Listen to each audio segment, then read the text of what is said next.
The kaleidoscope.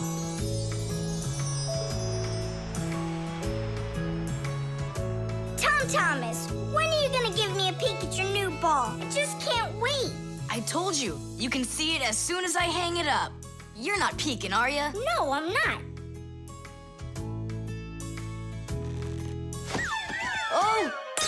So can I look at it now? Sure, take a look. Which one?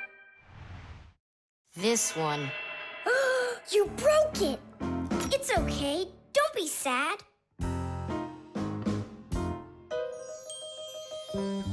I know what to do.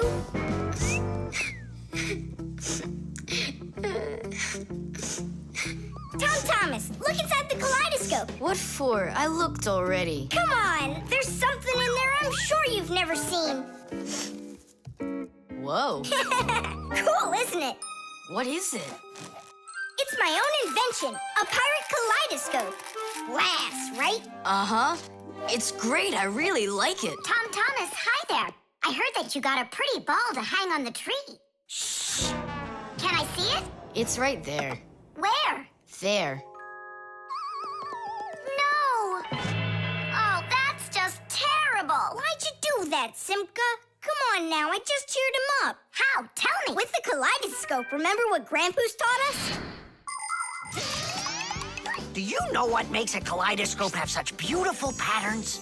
Ah, it's because pieces of multicolored glass are tumbling around in there.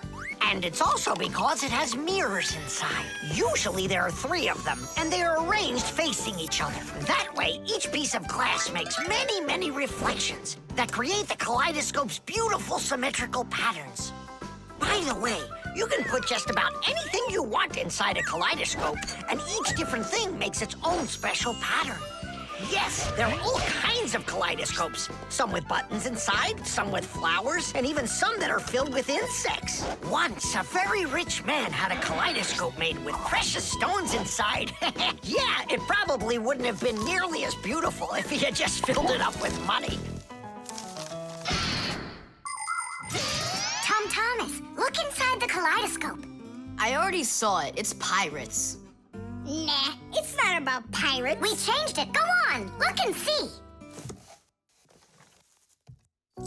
Wow.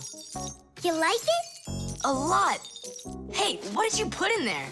A few pieces of the ball that you smashed. It's even better for Christmas, isn't it? Mm-hmm. That didn't work at all. Merry Christmas! We came to take a look at that splendid new Christmas... Oh, what's wrong? Oh, don't even ask us that. I've got it!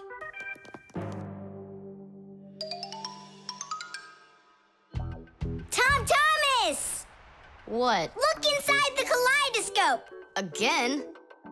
I don't want to. And I'm telling you, you've got to. Fine. Cool, yeah. Merry Christmas! Thanks so much. Now don't you feel good again? Yeah, it's really something. And you're the first human in the world that's ever seen it. How about that? Turn it! It's great, isn't it? Wondrous designs that tickle the eye in the kaleidoscope.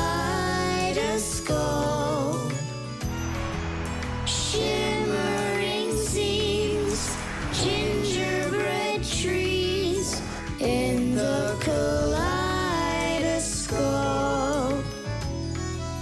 Magical flowers just blooming with light, petals that glisten and gleam. Kaleidoscope, kaleidoscope, a crack to the world of dreams. Kaleidoscope, kaleidoscope, a crack to the world of dreams.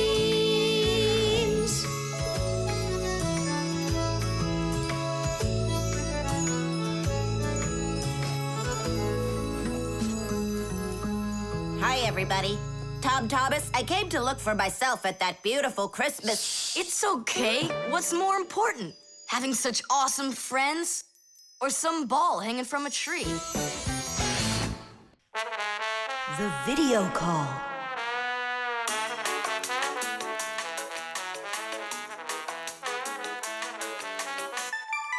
Turn on the camera right away. It's me, Simka.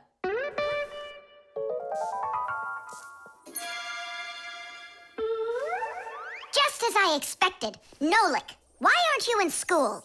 School? It started? No, but you'll be late if you don't hurry. I'm on my way. Simka, is that really your Fixie school?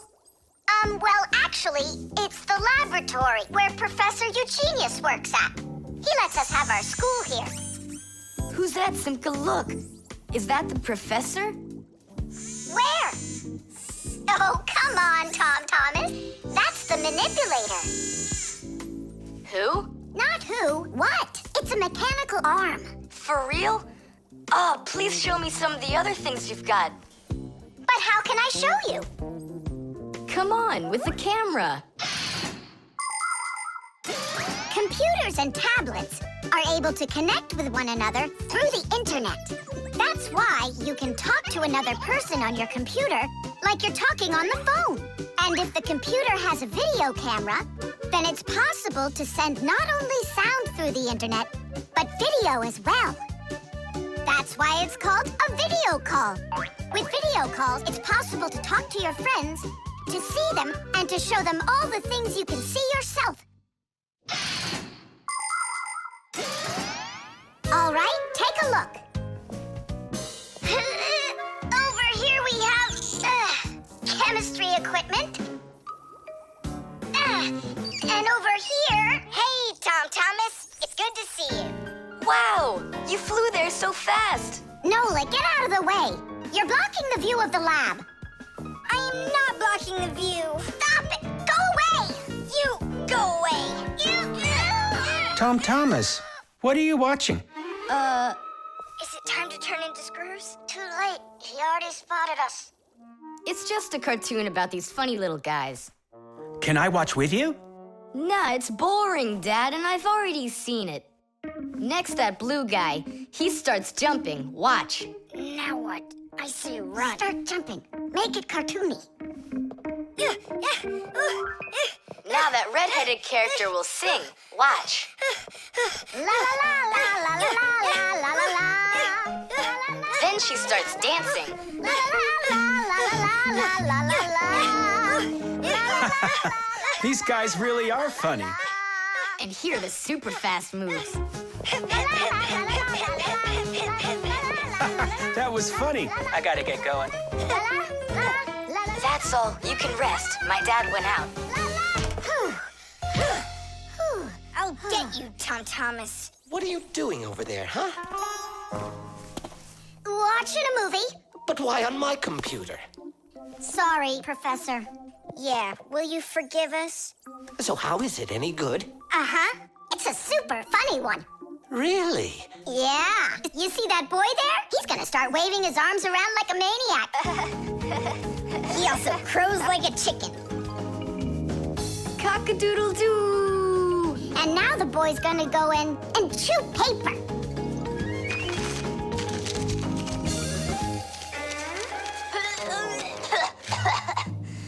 I can't do this all at once. A movie. That's what we're watching here, right?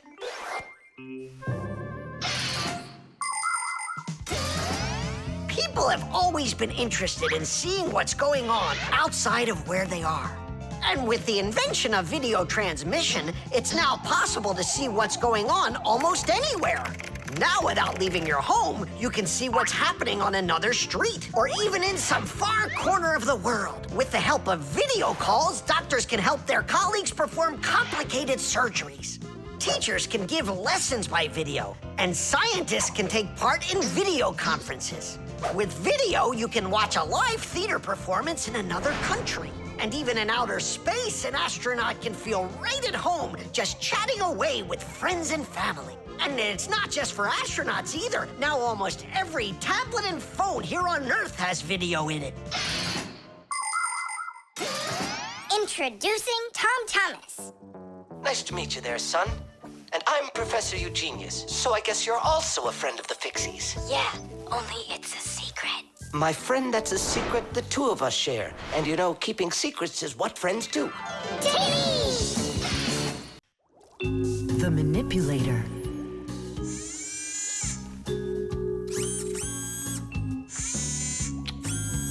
Well, what do you say, Professor? It couldn't be any more accurate. Our manipulator works just perfectly. Good! So that means that we're free to go. Great. See you later. All right, finally. Now it's our turn to experiment with that manipulator. And do you know how to operate this manipulator? Why do you think we were spying? A manipulator is a kind of mechanical arm that people use for difficult or dangerous work. To control a manipulator, humans use a remote control or a joystick. The operator gives the command, and the mechanical arm grabs and moves the load. Some robotic manipulators don't even need to be steered by an operator. They're controlled by computers and can work without people being there at all, even on the moon.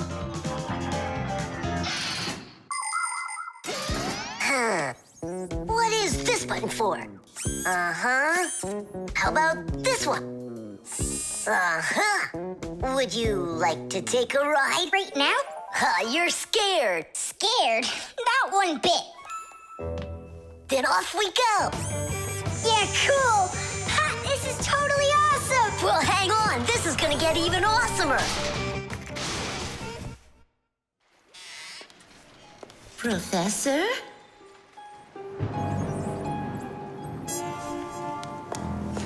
Strange. What made this ladder just fall over? Ah! Am I crazy? Or someone here? Oh, calm down. Calm down now. Poor Elisa. Yeah, you're completely overworked. Whoa! Ah! Who's here? Achoo! Hang in there, Nolik.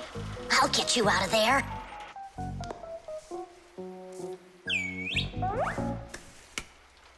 My compact's gone. Oh dear, what's going on? Ah! Stop this nonsense right now, or I'll call the police on you. I don't believe in ghosts. I don't believe in ghosts. I don't believe in... Ah! Where are you pulling me? I'm going to faint. I'm warning you. That's all. Goodbye. Oh.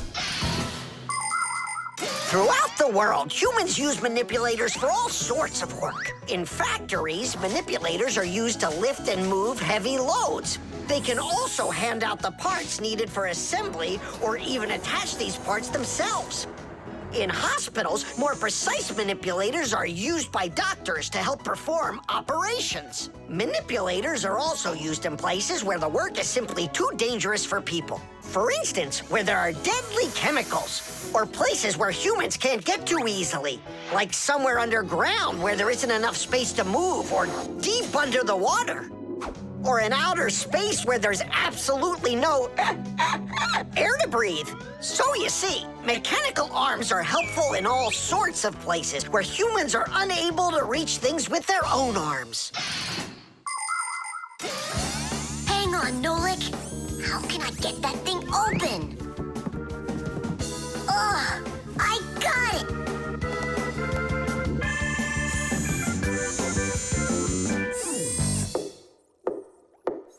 Yes? Who's there? Ah! What's going on? Achoo! Nolik? What are you doing in there? Achoo! We just took a little test flight. Is this yours?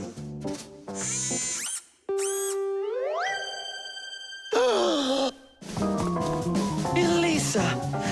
Elisa! Professor Eugenius. I was attacked by a crazy arm. The manipulator. It's your imagination. Look, it's come back. Stop, I'm telling you. Professor Eugenius, it heard what you just said. Calm down, it's okay. It was a little malfunction, but I took care of it. You are just astounding. And don't think that I'm through with you. With me? With you? No, with the manipulator. Let's go, Elisa. Yeah, let's go, Professor. Great job, Fire. And why fire? Achoo! The airbag.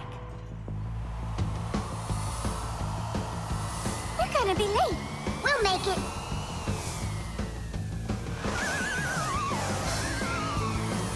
Whoa! Oh, wow. Hey, slow down there. I'm a super duper racer.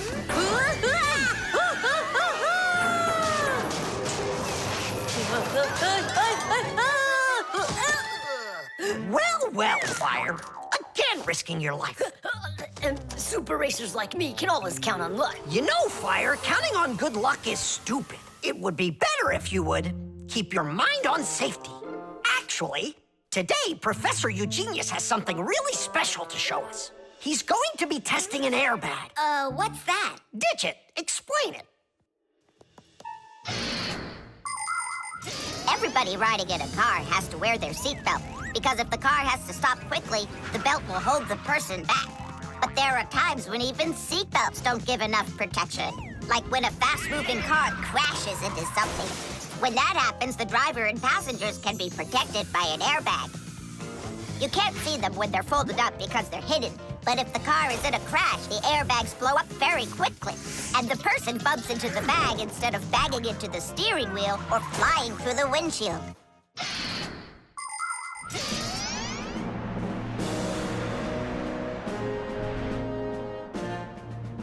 Here I come.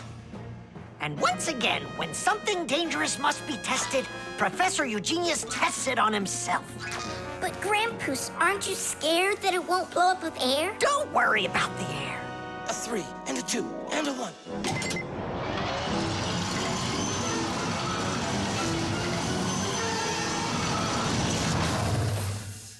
The airbag filled up in an instant. Did you notice? Yeah, but how does it do it?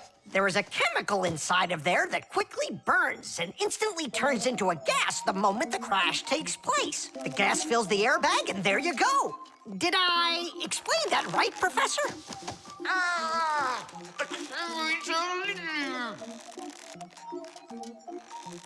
We've got to get him out. Stop! We'd better call for help.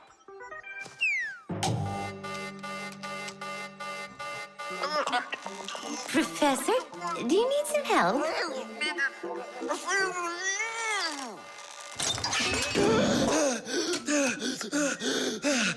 Thank you, Elisa. Sorry to take you from your work. You're free to go. Professor, how did you manage to press the button from way over there? I managed to hit it on the fly.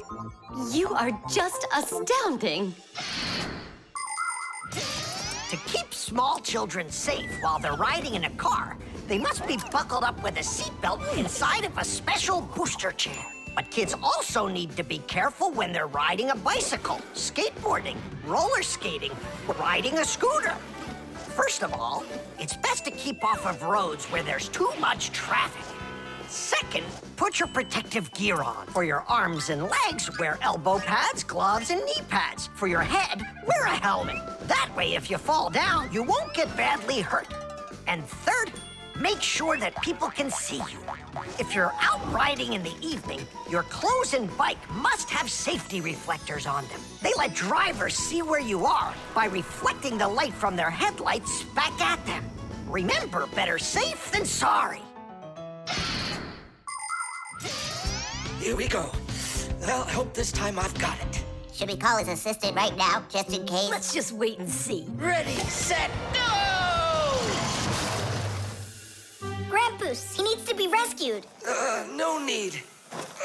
I made a change to it. Now the bag not only inflates automatically, it deflates itself as well. Splendid! As you Fixies say, Today's lesson is done. Hooray! Come on! Where's my Fixie board? I've got your Fixie board, Fire. Here you go. I just went and equipped it with an airbag. Really? Ha! How come? You know I'm a super racer. See? Woohoo! And that's why I installed it. Super racers don't need airbags. We never, ever.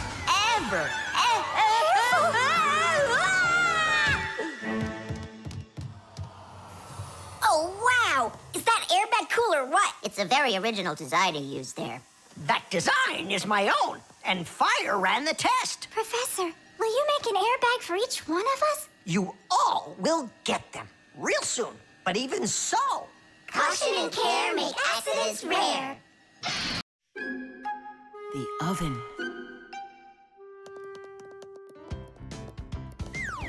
Now here he is, our death-defying acrobat. Nolik, don't! I'm not Nolik, I'm an acrobat. You're going to fall. I'm not going to. I see.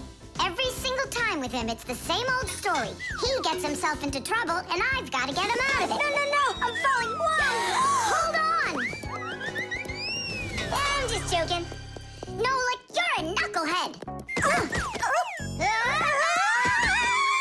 Simka, Tula, we're down here.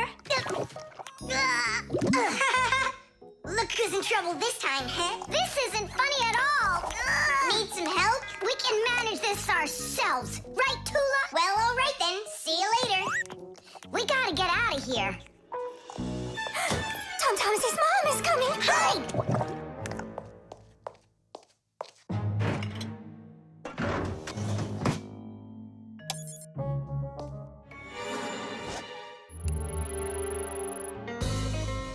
Hi, Tom Thomas. Hi, Nolik. Are you up for a ride? Because this train's leaving the station.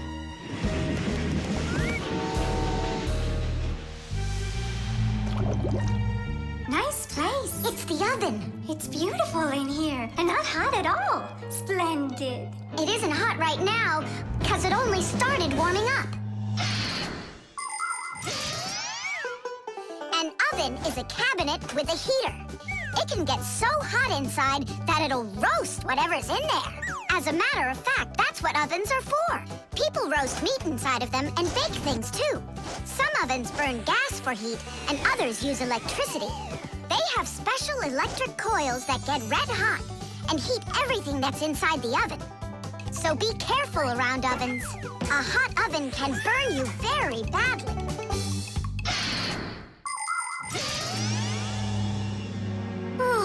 It really is getting so hot. We gotta get out of this oven right away. Simka, we're about to get roasted in here. Yeah, inside of a fresh-baked Fixie cake. I don't want to. You think I do?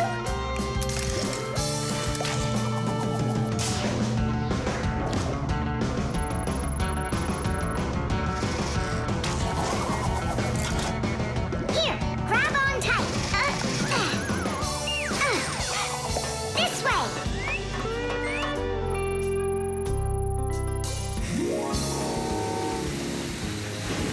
Be careful, you'll fall off.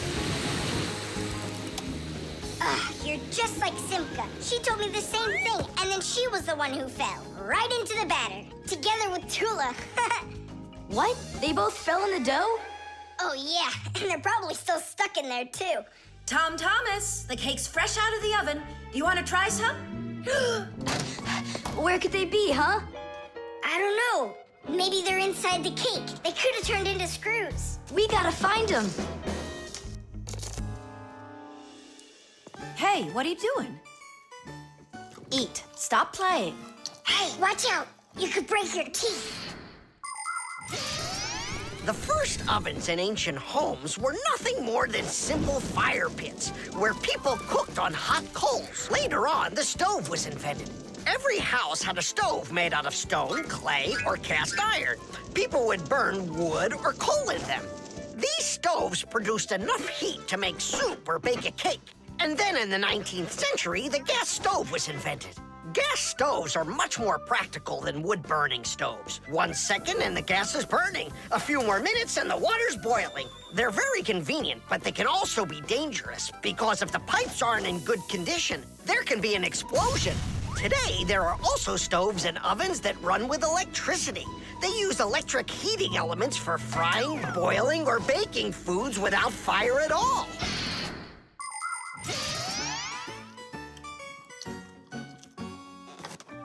Thomas, I think you'll explode. But it's so incredibly good. I just can't stop eating it.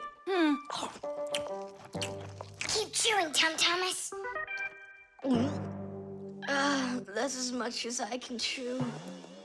Hey, what are you guys up to? Up to? We're trying to save you. You're not in the cake? Then how come I was eating all of this?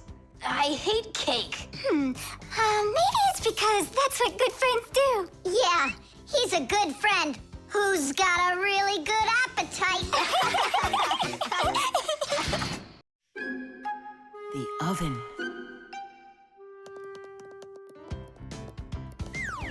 Now here he is, our death-defying acrobat. Nolik, don't! I'm not Nolik, I'm an acrobat. You're going to fall. I'm not going to. I see. Every single time with him, it's the same old story. He gets himself into trouble, and I've got to get him out of it. No, I'm falling. Whoa! Hold on! I'm just joking. Nolik, you're a knucklehead. Simka, Tula, we're down here. Look who's in trouble this time, huh? This isn't funny at all. Need some help? We can manage this ourselves. Right, Tula? Well, all right then. See you later. We gotta get out of here. Thomas's mom is coming. Hide!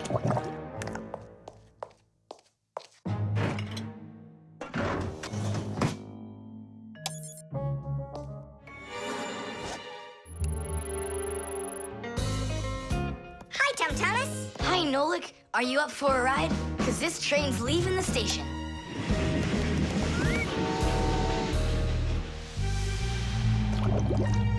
Nice place. It's the oven. It's beautiful in here and not hot at all. Splendid. It isn't hot right now because it only started warming up. An oven is a cabinet with a heater.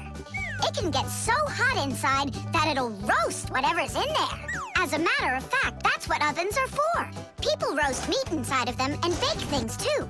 Some ovens burn gas for heat and others use electricity. They have special electric coils that get red hot and heat everything that's inside the oven. So be careful around ovens. A hot oven can burn you very badly.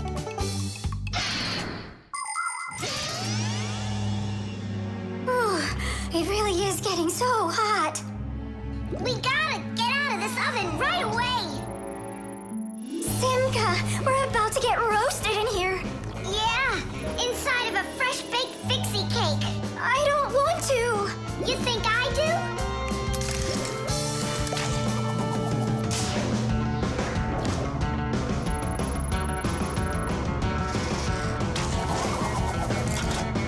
Here, grab on tight.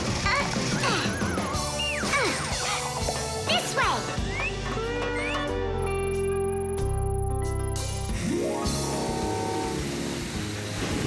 Be careful, you'll fall off.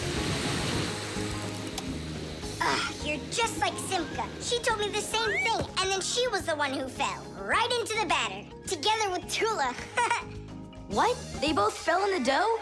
Oh, yeah. And they're probably still stuck in there, too. Thomas, the cake's fresh out of the oven. Do you want to try some? Where could they be, huh? I don't know. Maybe they're inside the cake. They could have turned into screws. We gotta find them. Hey, what are you doing? Eat. Stop playing. Hey, watch out. You could break your teeth.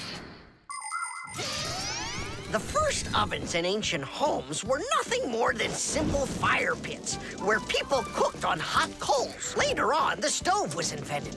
Every house had a stove made out of stone, clay, or cast iron. People would burn wood or coal in them. These stoves produced enough heat to make soup or bake a cake. And then in the 19th century, the gas stove was invented. Gas stoves are much more practical than wood-burning stoves. 1 second and the gas is burning. A few more minutes and the water's boiling. They're very convenient, but they can also be dangerous because if the pipes aren't in good condition, there can be an explosion. Today, there are also stoves and ovens that run with electricity. They use electric heating elements for frying, boiling, or baking foods without fire at all.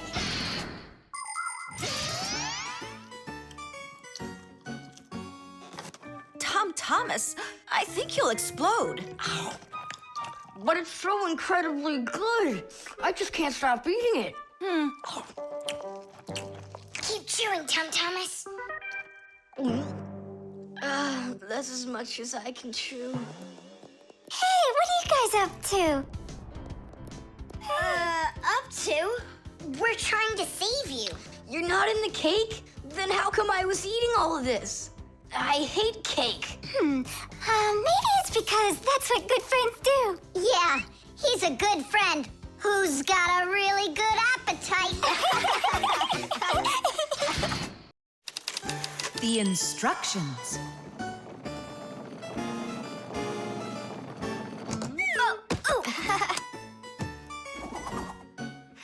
It doesn't work. Try putting it in the other way.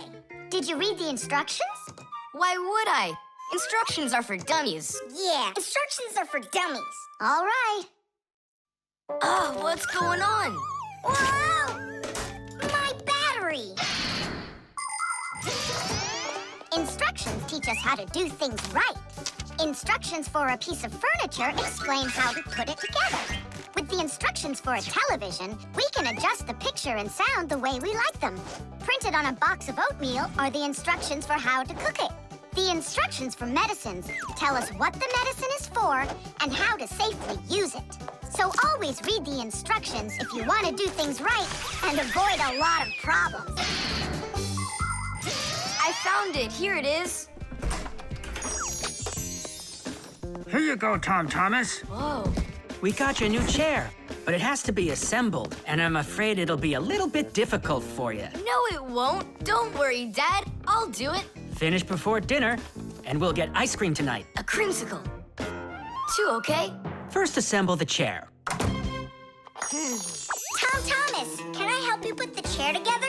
Come on. Hey, first you two need to read the instructions.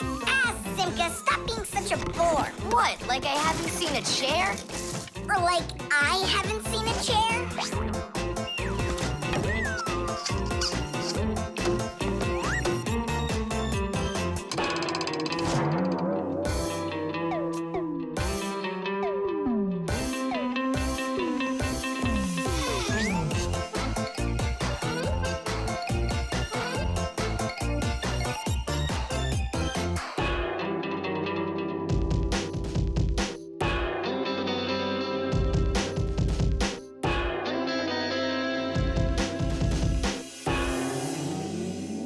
Well, Thomas, you done? Dinner's ready. Let's go. Oh, Dad, no. I need another 2 minutes. Simka, help me. How? What does it say I have to do in the instructions? Ah, I thought you could do it without him. All right, I'll help you. Let's see. Take this part over here and that one over there. Nolik, get a screw. No, the longer one. It's over there. The very first stools and benches appear as far back as ancient Egypt.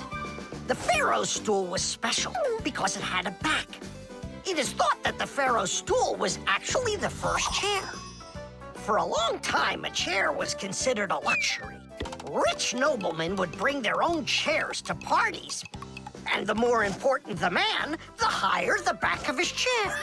It wasn't until the 19th century that chairs became part of every house.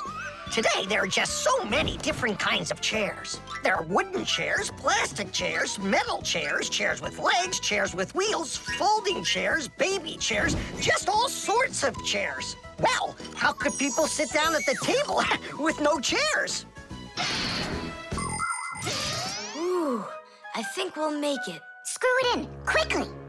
Nolik, we need one more screw. But there aren't any. There is, you gotta find it. I already looked everywhere. Tom Thomas, time's up. Nolik, you have to help. How? Just for a minute, that's all. Turn into a screw. If it's only a minute, I'll do it for you.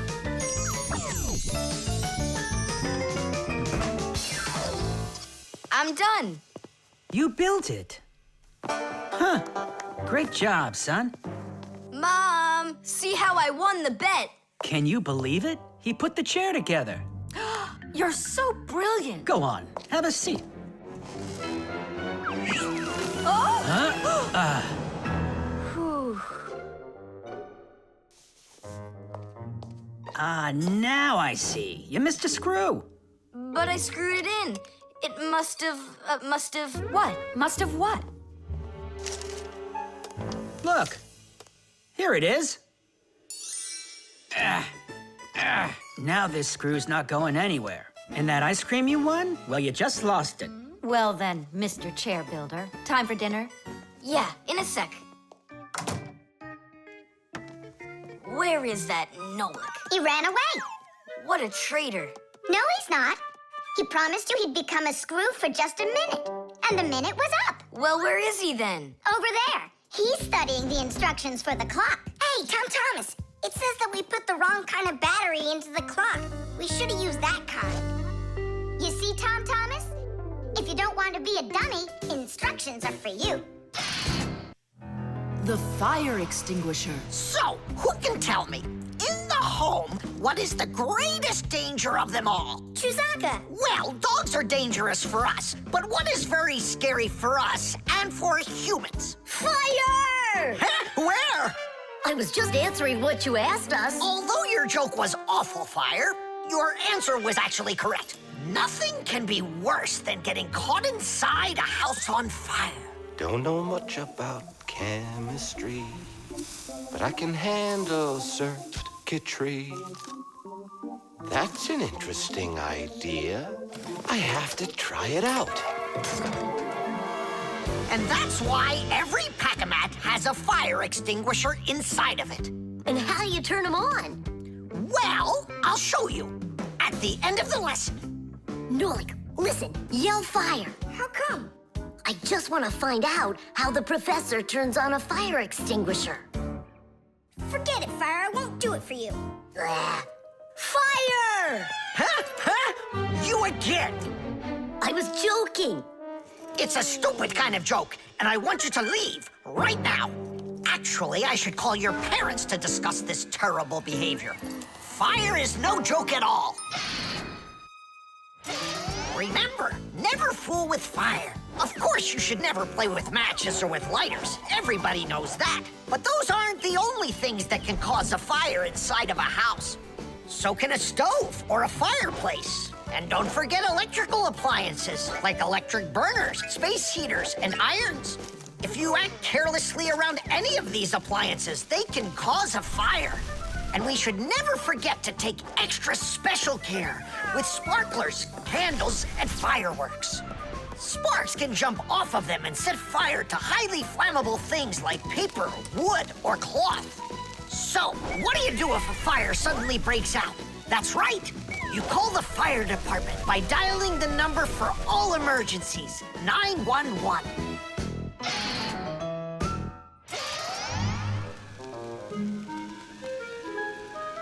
Huh? What's going on? No way. No way! Fire? It's burning for real! Fire! What do I do? Oh yeah! I need a fire extinguisher!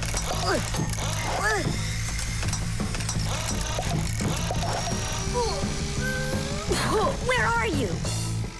And that's how a Pack-A-Mat can become a fire extinguisher. Do you understand? We understand. There's a fire! It's over there! Enough! You don't know when to stop fire. I'm not joking this time. Please believe me, it's there. Nice try, Fire. Oh, look, he even used smoke this time. No, Simka. That smoke's from a fire. Uh-huh. I'm sure that this time it's for real. It's the truth. I swear I'm not lying. This time I think it's true. He's not joking. We've got ourselves a real fire here. Tula, Simka, turn off the soldering iron. Uh-huh. Got it. Be careful, kids. You have to stay back here away from the fire. And what can I do to help? Take out your fire extinguisher.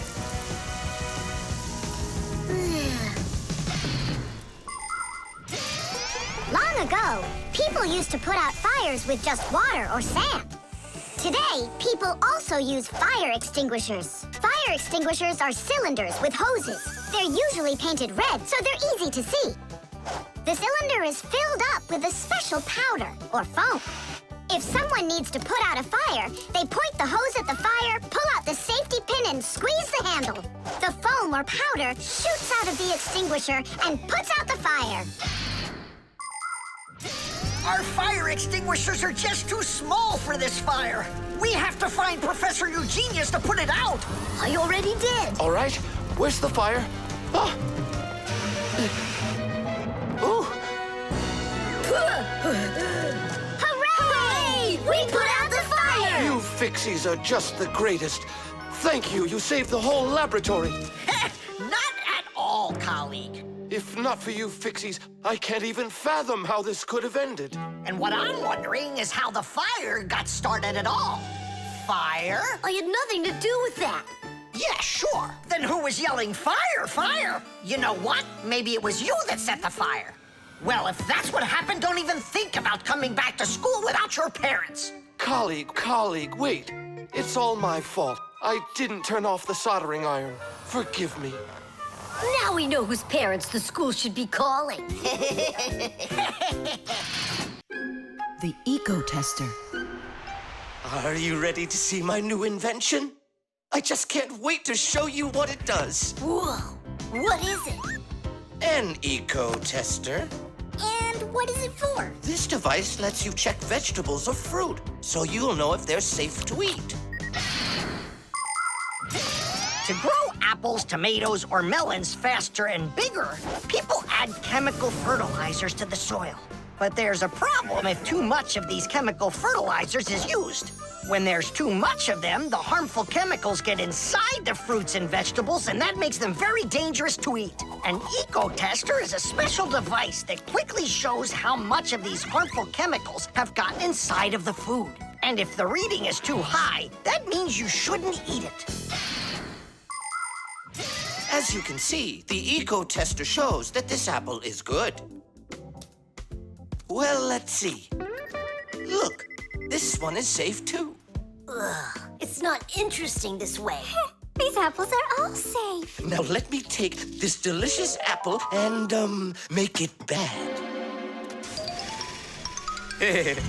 We will inject this apple with a harmful amount of nitrates. How come? What do you mean, how come? So we can see how the eco-tester works.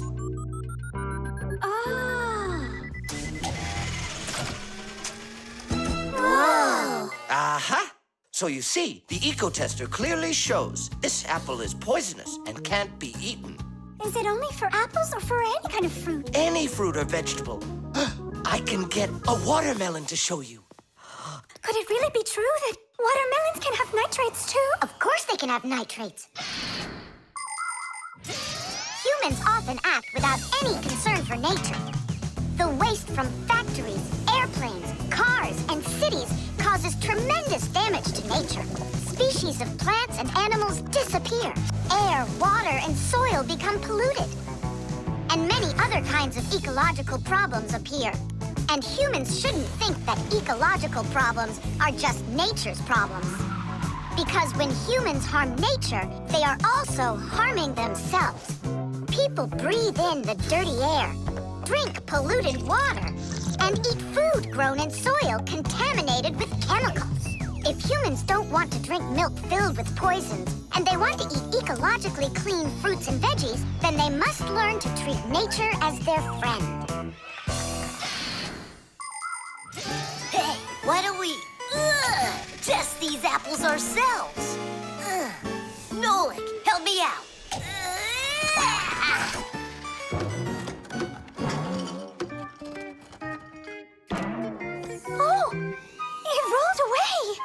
I don't care. That apple's poisoned with nitrates. Oh, apples.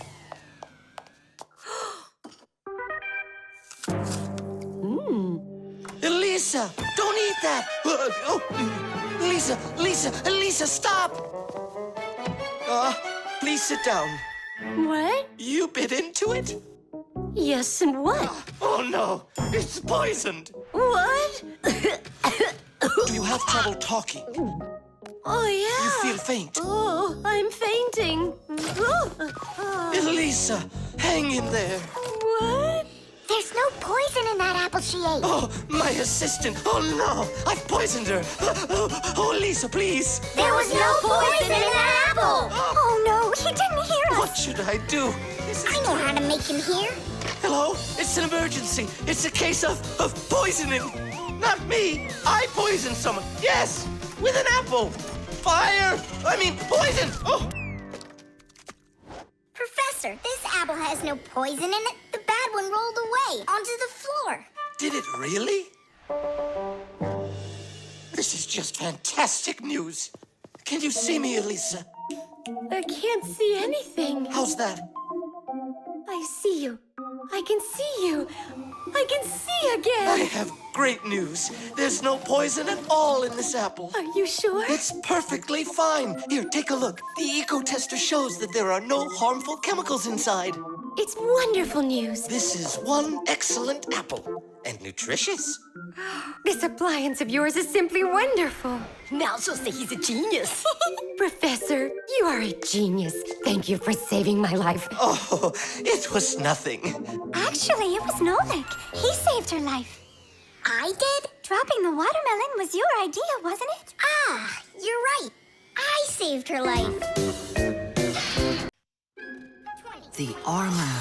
23, 24, 25. Ready or not, here we come. I heard him. He ran into the hallway. You check the kitchen, Nolik, and I'll check the living room.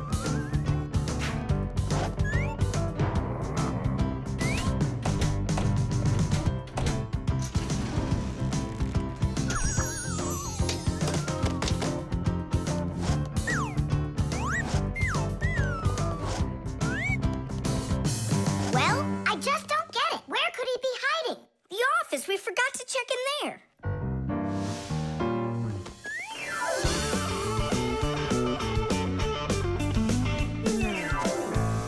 There's nowhere in here for him to hide. Inside the shark.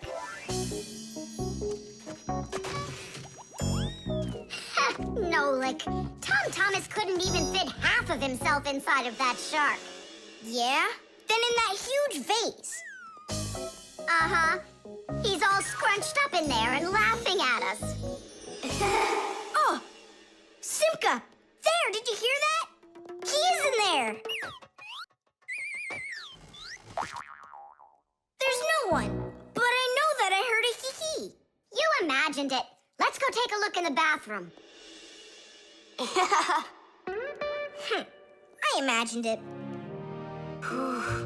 It's so stuffy inside this armor.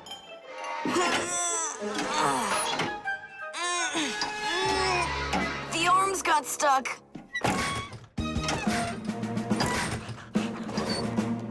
Where else could he be? Who is that? Ah! Simka the knife! He came to life! Well, how much longer are you gonna look for me? Armor is very hard clothing worn by warriors to protect them against swords and arrows. People started making armor in ancient times, but the full body armor that knights wore didn't start until the Middle Ages. The armor worn by knights on horses was heavy. It could weigh 100 pounds, and if a knight got knocked off of his horse, he'd need help to get back up again. By the way, the knights' horses, they wore their own heavy set of armor for protection. Hey, did you turn into statues? Tom Thomas? Is that you in there? Who else? Lift up this visor, I can barely breathe. And how come we should do it? 'Cause I can't. Don't you see? My arms got stuck. We see. You look funny. Funny to you, But now I'm stuck and I can't get out of here. Come on, help me out, please. Great! Chusaka's just what we need right now.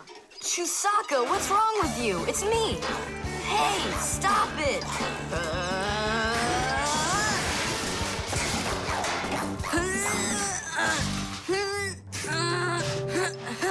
Help, I can't get up. Come on, let's undo the latches, Nolik, quickly.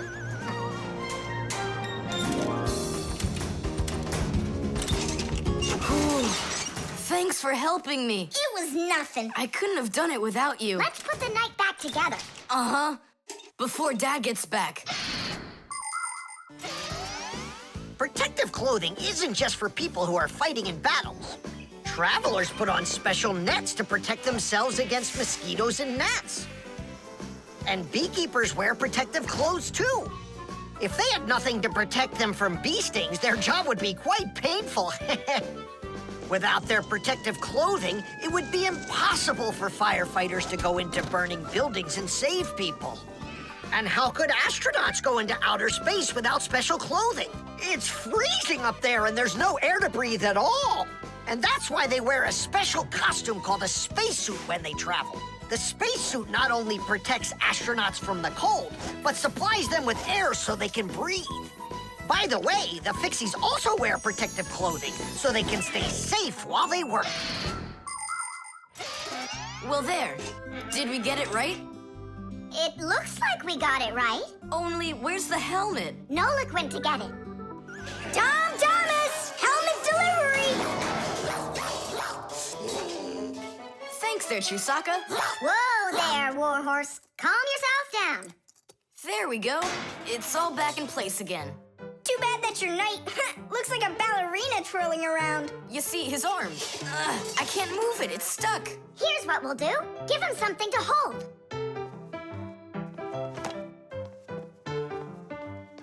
Well, how's that look? Perfect. Now we can paddle into battle. The clocks. Go around.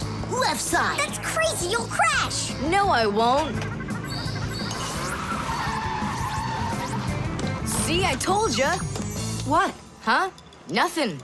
Now you talk with your computer like it's your friend. Listen, that's enough playing for today. Oh, Mom, just a little more. I'll give you half an hour while I cook dinner, and that'll be enough for today with the computer.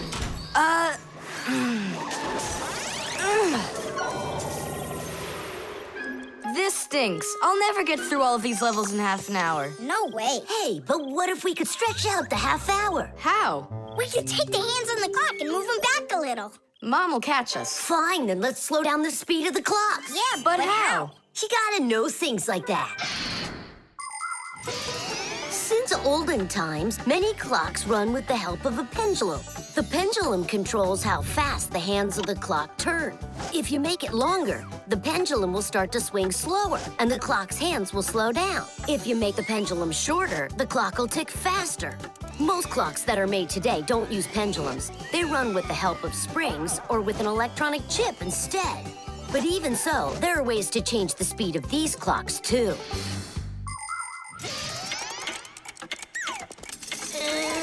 Push it! Wow, you did it!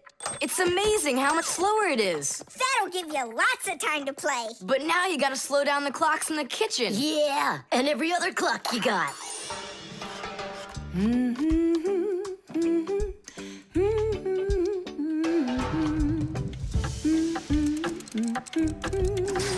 I just have to turn this to make the pendulum longer. Uh-huh. And now the clock will go slower. Tadee! Fire! Now that clock over there. Let's go do it. That's it! We slowed down every clock, and your mom didn't see a thing. That's great. Yeah. Wow, Tom Thomas, you're cool!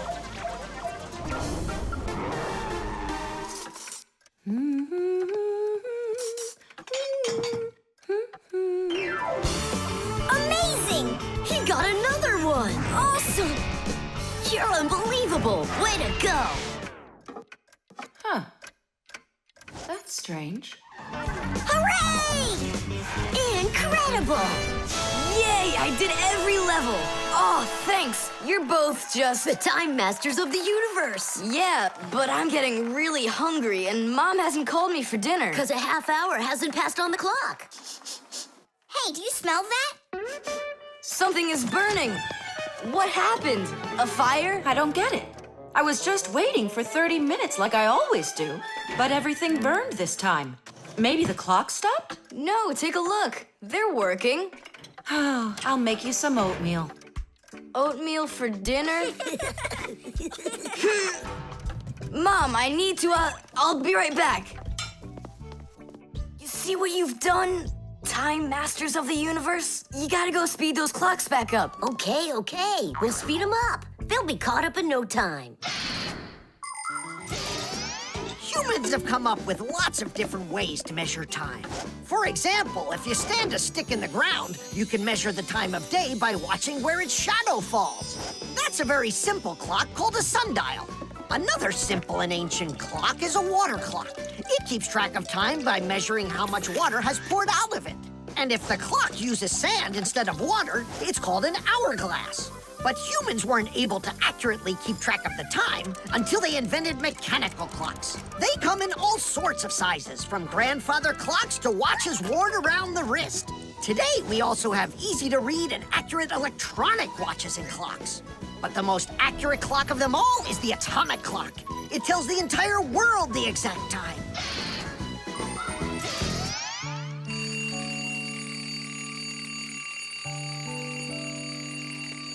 Thomas, why is your alarm clock ringing in the middle of the night, huh? Really? Is it still night out? Look, Thomas. But the clock says that it's morning. Interesting.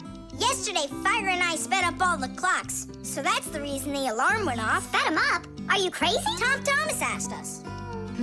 So what do we have to do now? Don't you know? Get to school, it's time. I'm joking. Go back to sleep. Don't worry, I'll get all the clocks working right again. Can I go and fix them with you? Ha! Fix them? You boys are the ones that always make the problems. The key card. Whoopa! Well, Professor Eugenius, your kettle's back in action. TV! Ah, why, thank you. I've been longing for a cup of tea. Yes. There's no tea left in here. Then I'll go ask Lisa if she has some. Look! Professor Eugenius! You forgot the key! The key! Don't close the door! Simka, you must be joking. That's a key. This is nothing but a plastic card. But it is a key. A special kind. It's called a key card. To open up a combination lock, you need to enter a code in the correct order. That means if you can't remember the code, you can't open the lock. But if the lock uses a key card, there isn't any code to memorize, because the code is held inside the card's memory, and the lock can read the code from the card. Of course, key cards don't work with any lock. They have to be smart locks that are able to read electronic codes. When the smart lock reads the correct code, it opens right up.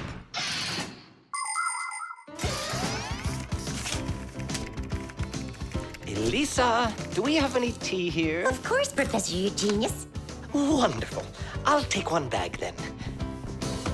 Oh, I left my key inside the lab. Can I borrow yours? Just don't forget to give it back. Of course I'll give it back. Come on, Elisa. I got myself a tea bag. Professor Eugenius, the water's boiling. Fantastic. Ta-ra-ta-ta-ta-ta-ta. Ch-ch-chai. Wait a second. Oh no. I was supposed to give something back to Elisa. Why don't you go and ask her? Right. I'll be right back. Professor Eugenius! That's card number 2 now. Elisa, I promised you something, didn't I? Yes, the key. You said you'd return it. Yeah, sure. Let me get it. Just a sec. Oh, I locked it in the lab. It's terrible. How will you ever get back into the laboratory now? You see, there is one way, but it's a secret. Would you mind leaving for a couple of minutes? colleague, Professor. Can you do me a little favor? The key. I think I left it on the table. Yeah, right. It's true. So how do we solve this? I need to think about it. What's there to think about? We just have to go and push it under the door. You think you can do it? Yeah! It's time to get to work. Hey, what's going on? Oh, were you just calling for me? Yeah, no, Lisa, not for you. It's so heavy. Do you know where Digit ran off to? Ow! Digit's off somewhere thinking. He's always doing that when it's time to work. Hard to port. Hard to starboard. Way to go, Nolik. Then who were you talking to? Actually, Oh, what's that? where? What? What was that? Come on, let's try again. Look, do you see that? It's telekinesis. It's the power to transport things with your mind. You are just astounding. Was that done with your mind, too? The door? Yeah, sure. You are a genius. Professor Eugenius is a very talented scientist and a dear old friend of the Fixies. He always helps the Fixies, and the Fixies are happy to help him too. Professor Eugenius let the Fixies set up their school right here at his laboratory. It's hard to imagine a better place for a Fixie school. People from all over the city bring all sorts of things to the laboratory to be tested, from computers, phones, and furniture to food and toys. Professor Eugenius uses his expertise to check the quality of all these different things. To help him carry out his experiment, his laboratory is filled with a variety of tools and machines. Yes, Professor Eugenius is a very smart man, but he can be absent-minded. Lucky for him, he's got us Fixies around. Thanks for everything. Sliding the keycard under the door? That was Simka's awesome idea. But the door opened wide while the card was still on the floor. That's strange. There's nothing strange about it. I'm the one who opened it. How? I climbed in the lock, that's all. Figured out how it worked, and titties. Very clever. That's a real tadish. I guess that thinking before you go and fix something ought to be what we all study next. Reflexes. Add this to that. Now what do you get? 3. Don't you remember? Bark, bark, bark. All you have to do is bark 3 times. That's too hard a trick for Chusaka. Maybe you could teach her to jump through a hoop. I already tried. She just sits there. Come on, Chusaka, give it a try. Try showing her this sugar. Chusaka. Alley-oop. Come on, jump. See you, Tom Thomas. It's time for us to go to school. See you later, animal tamer. Great job, Chusaka. Our lesson for today is on the subject of reflexes. I'll write it here for you. What's the lesson? Someone's late again. Colleague, my glasses are gone. Are they here? They're right there on your forehead. Ooh, how about that? Forgive me for interrupting. Let's continue our class. And so, Thanks so much. so you turned into screws again. Does anyone know why that is? Because we have to hide ourselves from humans. But you don't have to hide yourself from Professor Eugenius. But we didn't know it was him at the door. Right you are. You had already transformed before you had time to think. And that's what we call a reflex. To explain it in simple words, a reflex is when our body reacts to something automatically without needing any time at all to think about it. When we touch something very hot, we instantly jerk our hand back. When we're about to fall, we swing our arms and legs to try to keep our balance. Just imagine what would happen if we started thinking how and in which direction to move them. So it's fair to say that our reflexes help to protect us.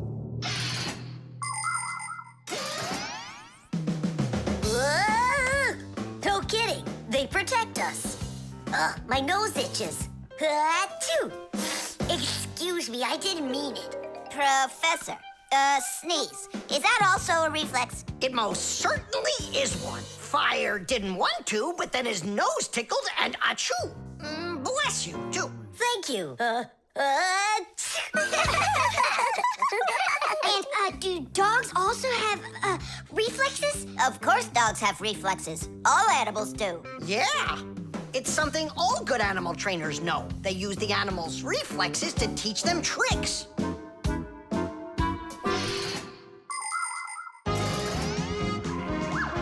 Many humans teach their pets lots of commands, like to bring a ball, to count, or even to dance. But to train a pet, you gotta know what to do.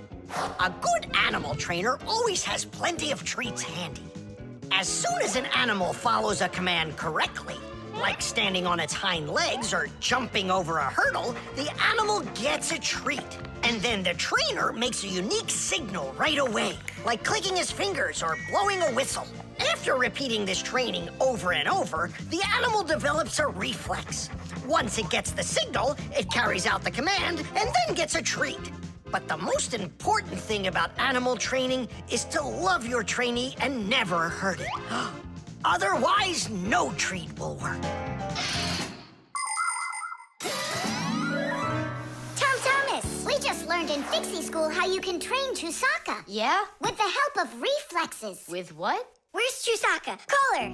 Chusaka, come here. Give her a math problem. A nice simple one. Add this to that. Now what do you get?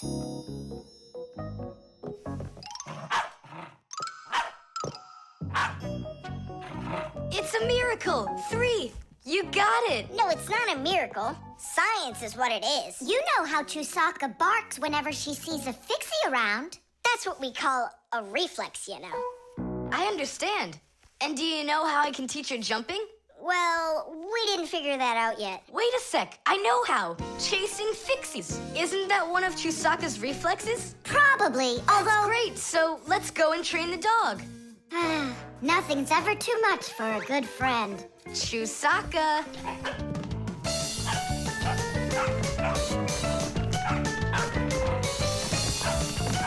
It's pretty tough work being a dog trainer.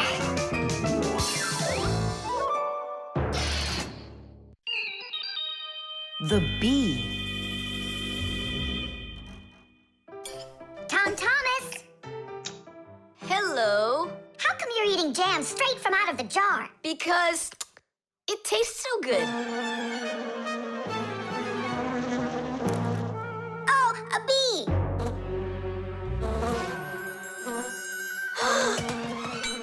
Shoo, get out of here. Leave it alone. It's just a plain old bee. Well, I was bitten by one of those plain old bees once. Tom Thomas, don't do it! Go away, you pest. Flies are pests. Bees are very helpful and useful. How can a bee ever help us out? Bees are hard workers. They are constantly collecting nectar from flowers. Flying from flower to flower, bees transport pollen on their bellies. Thanks to this process of pollination, flowers produce fruit and seeds. In other words, bees help plants reproduce. The bees use the nectar they collect to make that delicious sweet honey loved by kids of all ages. And bee honey is not only delicious, it's also nutritious. So I'm still afraid of it. What if it bites me? Bees don't bite, by the way. They sting ya. Ah! Ah!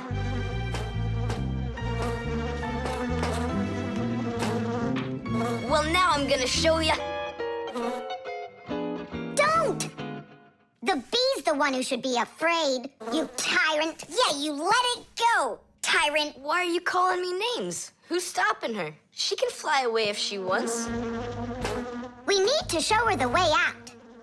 Well, how? Here, little bee. Fly this way. Why don't you try going? Then what can I say?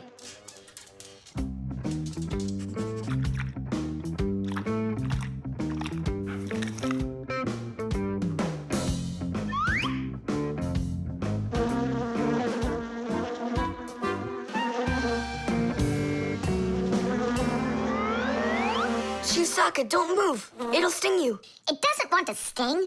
Both of you like to eat sweets. You like eating jam, and so does the bee. Why don't you carry Chusaka to the window? Go on, fly. No, that's not gonna work. You need to go and get more jam. Here, little bee. Yum, yum. Go on and fly. You're free. Let her eat first. Don't be greedy. I'm not being greedy. If she eats, she can make honey out of your jam. Long ago, people could only collect honey by destroying the nests of wild bees. And that went on until someone came up with the idea of taming those insects. They started by leaving enough honey for the bees to survive through the winter.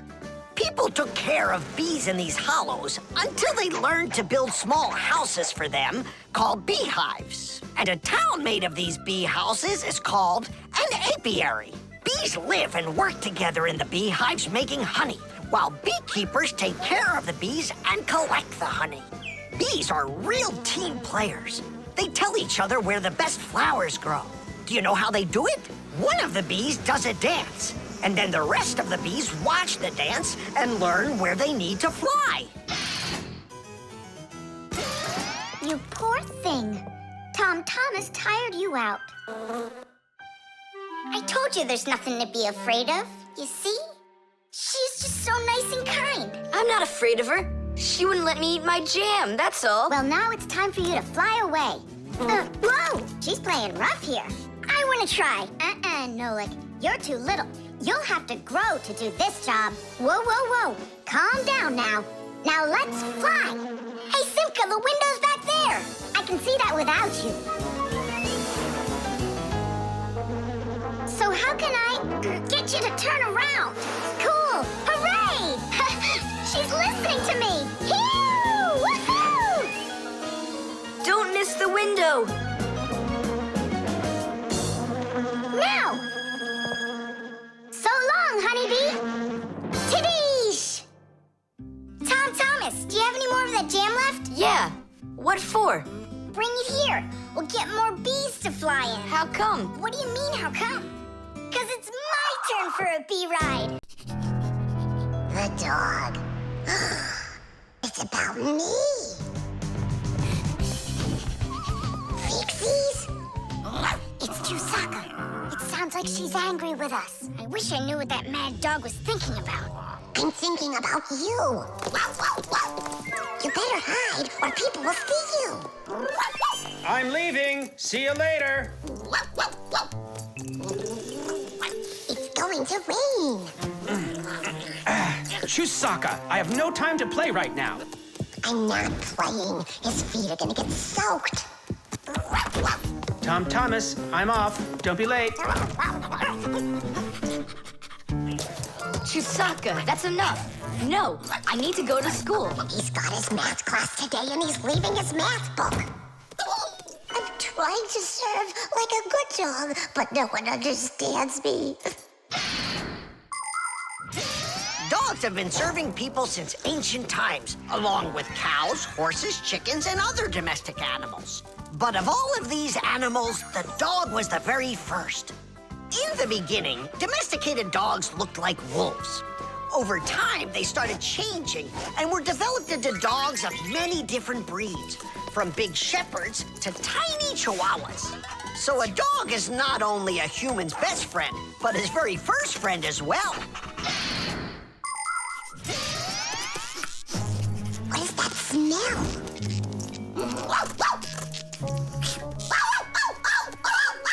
Simka, come on out. I see you.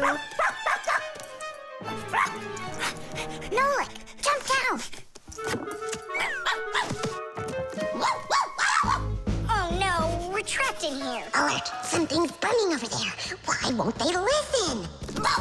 I think she's going to eat us. Together with the box.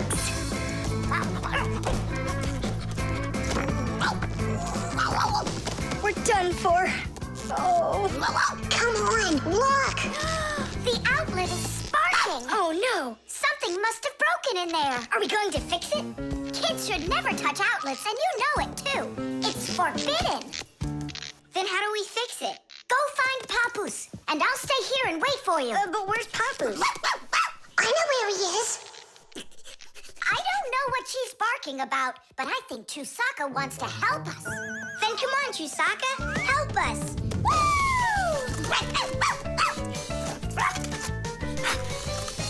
He's in there. Papoose, Papoose. Nolik, is that you? Ah! There's an outlet sparking over there, and it smells like it's burning. Are you sure? Yeah, Chusaka found it. Really? Great job! There are many kinds of service dogs. Dogs that help people by carrying out a wide variety of different jobs, like protecting a house or a flock of sheep if the dogs are shepherds. Some working dogs help guards protect their borders, while others work for the police. There are sled dogs that transport people and loads in the north, where there's only snow and no roads. Some service dogs help blind people by helping them get to the places they need to go. And there are dogs that save people trapped on mountains. And that's not all. Dogs went up into space before humans. But don't think that dogs are just given these jobs. Oh no! Like humans, dogs study for a long time before they're allowed to take on serious work.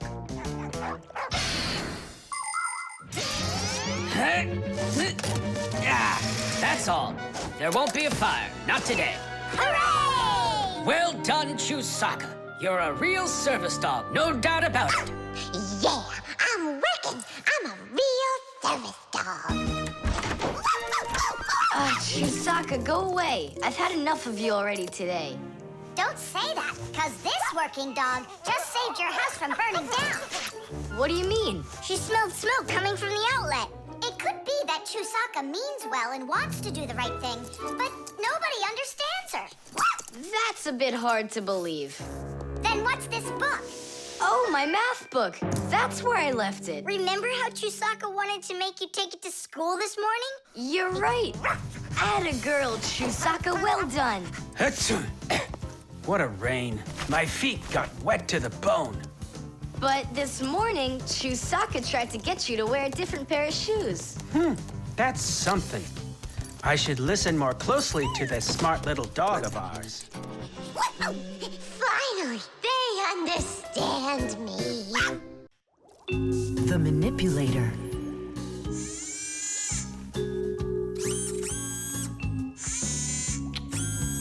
Well, what do you say, Professor? It couldn't be any more accurate. Our manipulator works just perfectly. Good! So that means that we're free to go. Great. See you later. All right, finally. Now it's our turn to experiment with that manipulator. And do you know how to operate this manipulator? Why do you think we were spying? A manipulator is a kind of mechanical arm that people use for difficult or dangerous work. To control a manipulator, humans use a remote control or a joystick. The operator gives the command, and the mechanical arm grabs and moves the load. Some robotic manipulators don't even need to be steered by an operator. They're controlled by computers and can work without people being there at all, even on the moon.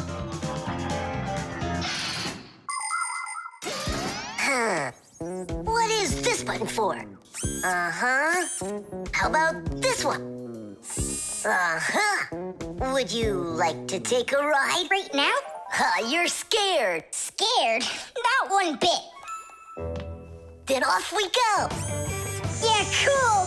Ha, this is totally awesome. Well, hang on. This is gonna get even awesomer.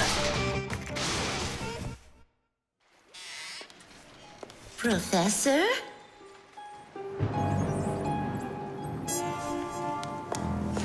Strange. What made this ladder just fall over? Ah! Am I crazy? Or someone here? Oh, calm down. Calm down now. Poor Elisa. Yeah, you're completely overworked. Whoa! here. Achoo! Hang in there, Nolik. I'll get you out of there.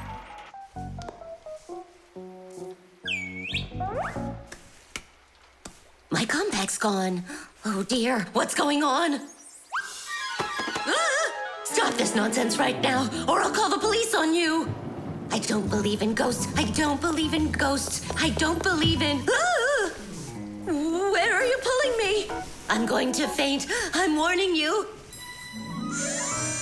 That's all. Goodbye. Ah. Throughout the world, humans use manipulators for all sorts of work. In factories, manipulators are used to lift and move heavy loads. They can also hand out the parts needed for assembly or even attach these parts themselves. In hospitals, more precise manipulators are used by doctors to help perform operations. Manipulators are also used in places where the work is simply too dangerous for people. For instance, where there are deadly chemicals, or places where humans can't get to easily, like somewhere underground where there isn't enough space to move, or deep under the water. Or in outer space where there's absolutely no air to breathe. So you see, mechanical arms are helpful in all sorts of places where humans are unable to reach things with their own arms. Hang on, Nolik. How can I get that thing open? Ugh, I got it!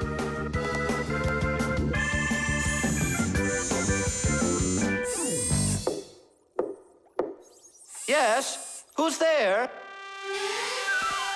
Ah! What's going on? Achoo! Nolik? What are you doing in there? Achoo! We just took a little test flight. Is this yours?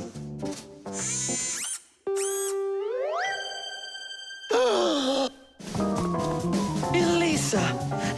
Elisa!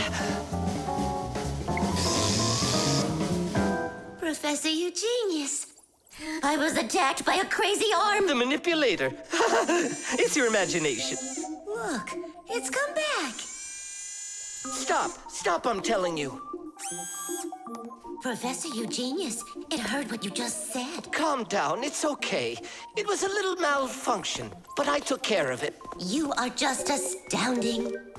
And don't think that I'm through with you.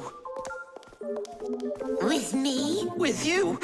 No, with the manipulator. Let's go, Elisa. Yeah, let's go, Professor. Great job, Fire. And why fire? Achoo! GPS.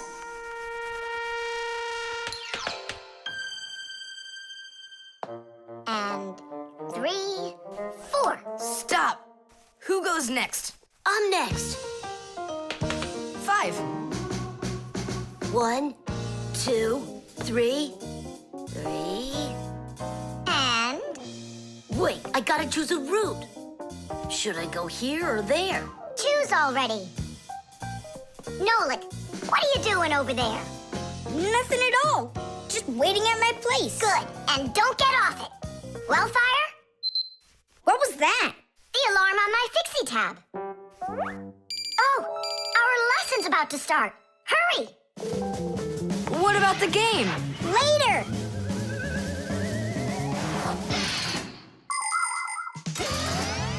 As soon as young Fixies enter their first year of Fixie school, everyone gets their own Fixie tab. It's a little computer that can do anything at all. Well, almost anything at all. Studying with a Fixie tab is fantastic. You can read it just like a book and write in it just like writing in a notebook. You can use a Fixie tab to listen to music, watch movies, find your way around, and talk, text, and send letters to your friends. And if you want, you can use a Fixie tab to go on to the internet that humans use, or you can visit the secret Fixie internet, where you can find news about the world of the Fixies. And Fixie tabs have games on them, too. Of course, these games can be a lot of fun, but you shouldn't play games until your homework is all done. Faster, or we'll be late. I know a shortcut we can use. This way.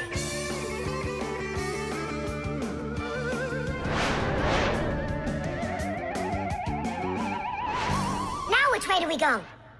I need to remember the route. I think it's this way, or it could be that way. Well, which is it, this or that?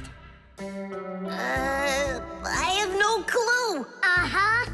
So what's our plan? We'll go back and start again. We flew in from there, right? No, I think it was there. That's not how we flew in. It was there. I think we're lost in here. Uh-oh. Nolik, stop the panicking. I only went uh-oh. I'm not panicking yet. It's your fault, Fire. I know a shortcut. Go this way. How are we gonna get out of here? How do I know? All I know is that we're late for our lesson. Thanks to someone. It wasn't on purpose, I swear. Now Grandpa's will punish us. What's going on? Well, I think I found a way to get out. Which way? Right here. I forgot that inside of my Fixie tab is a GPS navigator. Class. What's a navigator? A GPS navigator is an interactive electronic map that can help you find your way around. The navigator can figure out where you are by using signals that are sent to it from satellites. All you have to do is type the address of the place you want to go into it, and the GPS can figure out a route to get you there. And then it helps you as you go by telling you where and when you need to turn, so you can easily get to your destination. Let's see. Right now, we're here. And where do we need to go? You know where, to school. But where is that? Are you joking? In the laboratory of Professor Eugenius. Can you be quiet?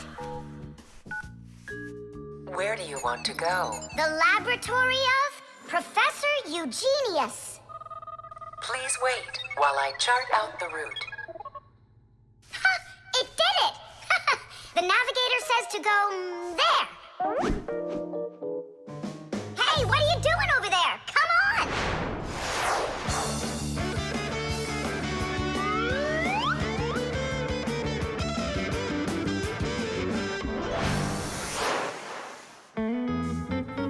And if you happen to go off route, the navigator will give you a different way to... Well, you finally made it. Unfortunately, you missed an important lesson today. We got lost. Forgive us. In case you're wondering, we were studying navigators. And you know what? We just used a navigator to get here. Yeah, it showed us the way we had to go. Well, that's certainly quite lucky for you, because now you don't get an F. But from now on, kids, you have to get here on time. I promise you that. 'Cause now we know where to get our shortcuts from.